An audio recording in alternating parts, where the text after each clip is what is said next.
Bonjour ou bonsoir, pas trop quelle heure il est. Bon, j'ai un track, c'est ma première conférence, d'accord? Donc je vais demander beaucoup de tolérance. Donc si jamais vous voyez que je... qu'est-ce que tu veux me dire? Dis-le, je rapproche? Je me mets dans la lumière. Je me mets là? Si jamais vous voyez que ça tremble ou qu'il y a de la bave un petit peu là, c'est pas un début de Parkinson, c'est juste un petit peu le track qui s'installe. Rien de grave, rien de grave. J'ai Sonia il y a quelques jours au téléphone, donc elle me dit que je vais faire conférencier, elle me dit ça te tente, je lui dis bah, vas-y, fais péter, on est bon. J'arrive aujourd'hui, non il y a quelques jours, et je lui dis de toute façon, le plus dur qui puisse m'arriver, c'est de passer derrière un bon conférencier. Et elle me dit ose. Je dis oh oui, je vais oser, non, 11. Je dis quoi? Elle me dit tu vas passer derrière 11 bons conférenciers. Voilà, voilà. On a vu, on est à la journée de l'audace. Et tout à l'heure, on a Jean-Pierre Padoue. Il est là ou il est parti? El Padoue? Il est là-bas. Jean-Pierre Padoue vous demande est-ce que vous avez des rêves? On va définir ce que c'est un rêve. Un rêve, c'est un projet, un objectif. C'est est-ce que vous êtes en train de vous mettre en mouvement vers quelque chose dans votre vie? Ok? On va le définir comme ça. Et là, j'ai été surpris en fait de voir très peu de mains se lever. Je me suis dit on va revoir le truc. Il y a deux phrases, pour bien que vous connaissiez, que vous voyez un petit peu le personnage. Il y a deux phrases en fait qui me définissent bien. La première, c'est Seb Richardy, à qui je fais un bisou, qui dit un jour, j'arrive dans son intervention du garçon, il prépare ses potes et il dit, vous allez voir Pascal, vous n'allez pas voir tout de suite qu'il est intelligent. J'ai bien aimé, je la garde celle-là. Et une autre, c'est Émilie de la Signora, que j'embrasse aussi, qui me dit, t'es un ange, déguisé en connard. Voilà, c'est plutôt pour la deuxième phrase en fait, où je vais peut-être faire un énorme bide. Mais quand on vous demande si vous avez un rêve, quand on vous demande juste de lever la main, si vous avez un rêve, je pense qu'on a tous un rêve, on a tous l'espoir de changer quelque chose, d'améliorer quelque chose dans notre vie, de devenir quelque chose de plus, ok? Mais nous, potentiellement, les gens qui vous demandent ça, ben, ce soir, c'est soirée raclette, c'est cassoulet, c'est pas qu'on s'en fout, c'est qu'on a notre vie. Si vous êtes incapable de lever votre main quand on vous demande est-ce que vous avez un projet, c'est que vous ne l'assumez pas, mais le truc, c'est que ce n'est pas pour nous que vous devez arriver et vous mettre en avant. C'est pour vous. C'est si on vous demande est-ce que vous avez un projet, à chaque fois que vous ne lèverez pas la main, à chaque fois que vous ne vous lèverez pas, vous vous coupez d'une occasion d'avancer vers votre projet. Là, Sonia m'a dit est-ce que tu as envie de faire conférencier? C'est comme si j'avais envie d'avoir le projet de devenir conférencier. J'ai levé la main, vas-y, c'est parti, feu. Ok? Donc je vais vous poser une question ce soir. Et ce n'est pas à moi que vous répondez, c'est à vous. Ok? Pensez à votre projet et levez-vous si vous avez un projet. Je vous félicite. Vous venez de faire un pas vers votre projet. Et ma foi, ce n'est pas la journée de la cueillette aux champignons, c'est la journée de l'audace, donc on est là pour ça. Ok? Donc on a vu plein de choses aujourd'hui. Eh bien, ma foi, on va les compiler, on va les revoir un petit peu. Je suis entrepreneur depuis 12 ans, donc j'accompagne mes salariés. Je suis entraîneur d'arts martiaux depuis 20 ans, j'accompagne des personnes au niveau compétition ou au niveau technique, j'ai bougé un petit peu partout. Ce qu'on va voir en fait, c'est comment on va, dans des étapes simples, avancer vers un projet. J'ai monté une capsule, c'est en 3 mots simples. Le premier, donc c'est ce que j'appelle ma formule magique, vous l'appellerez comme vous voudrez, c'est le Q, parce que c'est difficile pour moi de ne pas parler de Q pendant 20 minutes. Donc, premier, le P et le C, qui répond au le quoi, le pourquoi et le comment. Okay, et dans cet ordre, s'il vous plaît, vous allez comprendre pourquoi. Parce qu'on commence par le quoi, on continue par le pourquoi et le comment. Alors, on a tous en nous un jardin secret, ok? Nos pensées, nos rêves. Puis dans ce jardin secret, on a une petite pièce, ou grande pièce, ça dépend des gens, où on installe, délicatement installé dans des petits cartons, nos échecs, nos hontes. Cette pièce, en fait, il n'y a pas de fenêtre sur l'extérieur, c'est une pièce aveugle.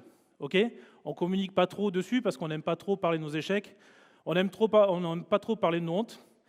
Et il y a un truc dont on n'aime pas parler aussi, c'est de nos rêves d'enfant. Okay, quand on commence à devenir adulte, quand on est gosse, c'est easy. Qu'est-ce que tu veux faire plus tard? Faire docteur, pompier, pilote d'avion, footballeur, en avant. Et au fur et à mesure où on grandit, en fait, l'adulte que nous devenons, pour beaucoup d'entre nous, met la main sur l'épaule du gosse que nous étions et lui dit « Écoute, Coco, t'es mignon, mais j'ai des factures à payer, une formation à faire, ainsi, là, machin. Bref, rêve d'enfant, on va le mettre dans la pièce aveugle, tu vas me ranger tout ça tranquillement. » Et on avance dans notre vie comme ça, et si on gagne on ne peut pas dire, je ne le ferai jamais, on se dit souvent, c'est mon cas, si je gagne au loto. Voilà, grosso modo, s'il arrive un bon truc, je me lâche. Et comme vous tous, en fait, j'avais un rêve d'enfant.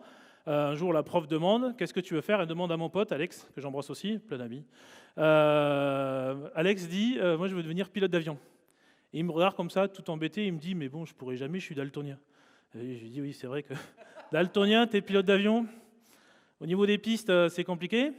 Et moi aussi, je voulais devenir pilote d'avion. Je lui avais pas dit. Mais moi, j'ai un gros problème aussi psychologique, c'est que lui, il confond les couleurs. Moi, j'arrive tout le temps à la bourre, je confonds les aiguilles. Donc, pilote d'avion à la bourre, à la rigueur, à la SNCF, ça passe. Pilote d'avion, non. Ils ont un côté suisse, les pilotes d'avion en France, c'est un petit peu comme ça. Donc, j'avance dans ma vie. Et je me dis, je suis stressé. En 2014, je suis un peu sur un moment un petit peu tendu de ma vie. J'ai énormément d'énergie, mais je ne sais pas où la mettre. Et je veux un objectif. Et je veux un putain d'objectif. Et je me dis, qu'est-ce que je pourrais faire? À un moment, ça me pète comme ça dans la tête. Et je me dis, bam, je vais devenir pilote d'avion. Je rentre dans ma pièce obscure, bam, je prends mon carton, je sors mon petit avion, je me dis, je vais devenir pilote d'avion. Et là, je commence à me mettre en mouvement, et boum, une petite voix qui sort. Alors, j'ai un petit peu de schizophrénie, comme Sonia, mais ça va, la colloque se passe très bien, on s'entend très bien tous ensemble. Et la petite voix me dit, vas-y, calme-toi.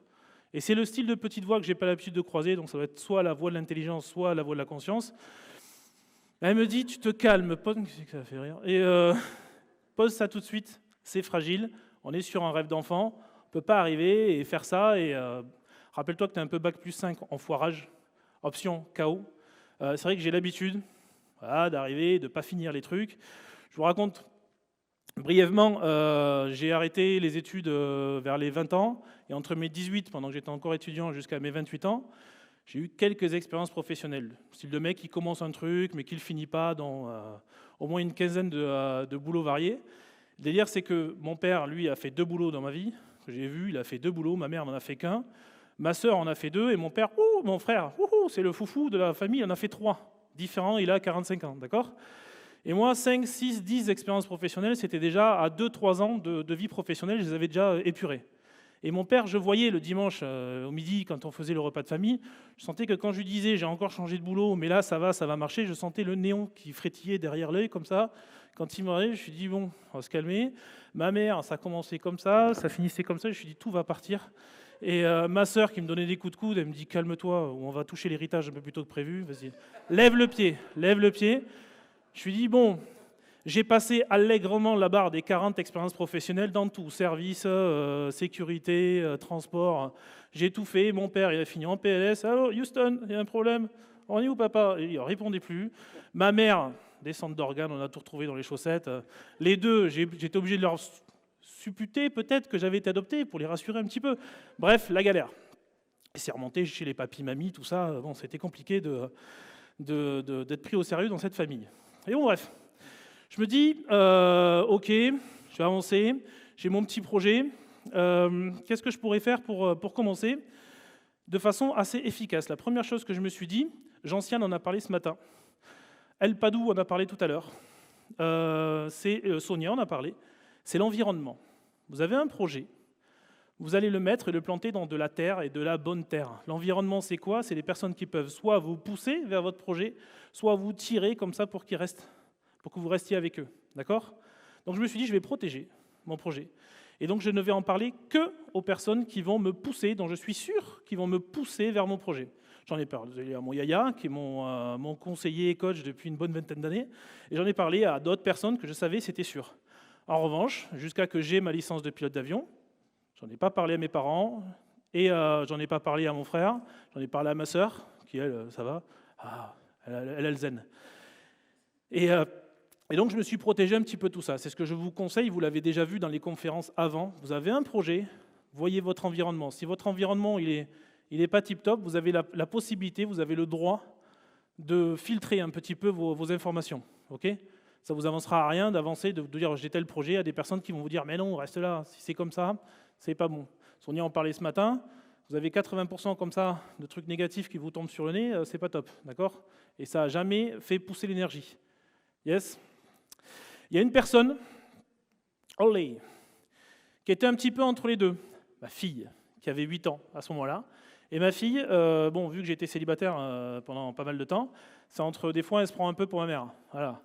Et ma fille était en train de faire son petit coloriage, elle a 8 ans, comme ça, et je lui dis, dis-moi, qu'est-ce que tu dirais si je devenais pilote d'avion? Et je me suis dit, détache-toi de tout ce qu'elle pourrait te dire, c'est quand même ta fille, elle pourrait dire un truc blessant, donc vas-y, détache-toi. Voilà. Elle me regarde, elle pose le stylo, elle fait comme ça, elle me dit, papa, t'es trop vieux. Là, calme-toi, j'ai 34 ans. À l'époque, j'avais 34 ans. Elle me dit, et puis, c'est trop long. Et ça va coûter de l'argent de devenir pilote d'avion. Et elle semblait désolée. Je me suis dit, toi, mais toi, et je vais te mettre à feu doux. Pendant 1 an et demi que ça va durer, que ça a duré, pendant 1 an et demi, tous les mois, minimum tous les mois, je lui disais, elle dirait que pilote d'avion, et tout le temps, papa, t'es trop vieux. Et elle m'a inventé des trucs, c'est trop compliqué, pour toi. Oh, j'aime bien le pour toi. Bon, d'accord. Et je lui ai dit, t'inquiète, toi, t'inquiète, un jour, je t'aurai. Donc ça, c'est ma fille. Et je me suis dit, il va falloir que je parle à quelqu'un d'autre, une personne que j'ai, un truc, ça. Ça, c'est le cerveau. Votre cerveau, c'est tout sauf ça. Ça n'a rien à voir. Ok ? Votre cerveau, il a été pondu il y a quelques millions d'années. La dernière mise à jour de votre cerveau, c'est l'Homo sapiens 300 000 ans. J'ai regardé sur Wiki, vite fait. Dernière mise à jour, 300 000 ans. Quand ton téléphone y plante parce qu'il n'a pas de mise à jour depuis 6 mois, ça, c'est votre cerveau. C'est une espèce de boîte à geler. Ok ? Principe numéro 1, article 1.1, protégé. Reste dans ta tiédeur. Bouge pas bouger. 1, 2, 3, soleil. Voilà, prends pas de risque. Jean-Sienne vous le disait ce matin. D'accord ? C'est votre cerveau. Et il a des stratagèmes. Ok ? Il ne vous bloque pas, votre cerveau, il dit t'es libre. Les barreaux de votre cerveau, en fait, ce n'est pas de la ferraille, sinon vous auriez envie de les scier. Il vous met des petits barreaux de peur. Vous avez peur. Là, comme ça, on ne bouge pas, reste dans ta cage, comme ça, tu as peur. Ok ? Ça vous parle ? Moi, ça me parle. Quand vous avez un projet dans la vie, vous pensez que ça fait ça. Voilà, j'ai une vision, comme disait Jean-Pierre Elpadou tout à l'heure. Ça, qui c'est qui met sa tête là-dessus, là ? On te voit. On ne te voit plus. Ça, vous pensez que c'est votre projet. Vous êtes comme ça dans la rue, vous dites tiens, j'aimerais bien arrêter de fumer. Vous en parlez à votre cerveau reçoit l'information comme ça, il dit ouais, c'est bien, c'est bien. Puis vous dites tiens, regarde là-bas, un nid de vache. Vous tournez comme ça, vous reprenez votre cerveau, vous dites de quoi on parlait ? Votre cerveau, je sais pas, tiens, prends une clope. Voilà. Parce que qu'est-ce qui se passe dans votre cerveau ? Ça, c'est votre projet, ça, c'est le loyer, ça, c'est vos gosses, ça, c'est votre nana, ou alors c'est votre copain, la prof de votre copain, le bus, le machin, le ci, le là, bref, tous les emmerdements de votre vie. Ok ? Donc votre cerveau, il vous dit, t'es bien mignon, avec ton projet, il prend le flyers, il dit, hop, poubelle, de quoi on parlait ? Je sais pas. Combien de fois est-ce que vous vous êtes dit dans votre vie, le projet que vous avez en tête là aujourd'hui, j'ai envie de faire ça ? Est-ce que vous l'avez fait ? Non. C'est bien qu'il y a quelque chose qui bug dans la matrice. Ok ? Hop là. Donc, on va switcher le programme. Au lieu de lui filer un flyer, on va lui filer un gros document. Ça va être déjà beaucoup plus difficile à faire une boule avec. Et vous allez lui poser un taquet de questions. Ça, c'est les questions que je me suis posées, grosso modo, pour pilote d'avion. Ok ? Je lui demande, c'est quoi la formation ? Combien de temps ça prend ? On la fait où ? Qu'est-ce que ça va m'apporter ? Est-ce que dans votre projet à vous, vous vous êtes posé ce genre de questions ? Au moins une dizaine de questions. Sans oublier la réponse D. Pour ceux qui connaissent. Petite pointe d'humour. Je vous pose la question, est-ce que vous vous êtes posé autant de questions sur votre projet ? Et là, on revient non pas d'où avec la Mercedes. Un projet, juste la bagnole, quand vous commencez à avoir une vision avec le cuir, l'autoradio, les jantes, le machin, ça commence à prendre de la place dans votre tête. Et là, une fois que vous avez votre vision, une fois que vous avez votre destination, on est un peu plus sympa pour avancer. D'accord ? Ça vous parle ? Moi, ça me parle.